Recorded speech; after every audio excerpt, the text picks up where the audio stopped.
Local government housing town planning की तरफ से 25 अक्टूबर 2024 को एक ऑर्डर निकला है जिसमें बताया गया है कि जो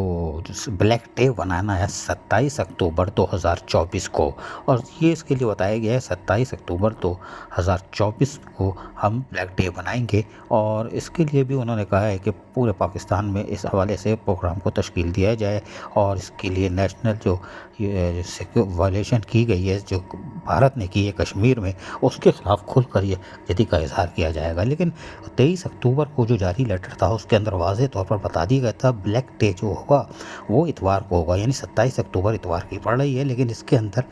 तमाम सूबाई हुकूमतें, ये सूबाई हुकूमत जो हम सिंध की अगर बात करें तो इसमें डिस्ट्रिक्ट एडमिनिस्ट्रेशन, ऑर्गेनाइजेशन, रिलेज और दीगर चीज़ें हैं, उनके लिए वाज़ेह तौर पर लिखा हुआ है all divisional commissioner, deputy commissioner, municipal commissioner बल्दिया उस्मा Karachi, municipal officers all Sindh through local government, यानी कि बल्दियाती इदारों को भी पाबंद किया गया है। उसमें all division commissioner, deputy commissioner, municipal commissioner,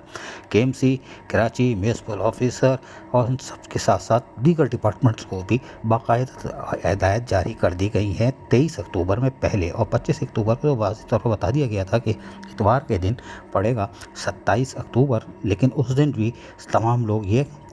Kashmir के हवाले से ब्लैक डे मनाएंगे जो हर साल मनाया जाता है। इसके लिए उन्होंने कहा है कि इंश्योर करें कि आप इसके लिए कि जो टीवी